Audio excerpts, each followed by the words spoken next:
Ayan guys, magpaksiw naman tayo ngayon ng galunggong. Habang mura yung galunggong. Piprituhin ko sana kaya lang dumikit na sa kawali. Kaya ang ending, naging paksiw. Paksiw with okra. Yan muna ang ating dinner ngayon. And hanggang bukas na rin yan kasi madami-dami yan. Hindi ko kayang ubusin yan. Dalawa lang kaming kakain.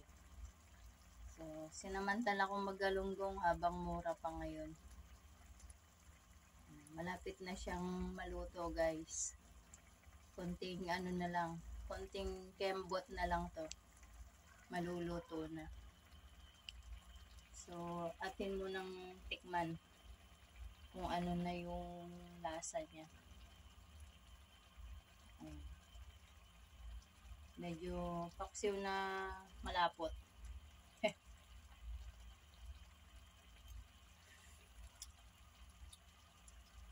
Ayun. Medyo napaalat ata.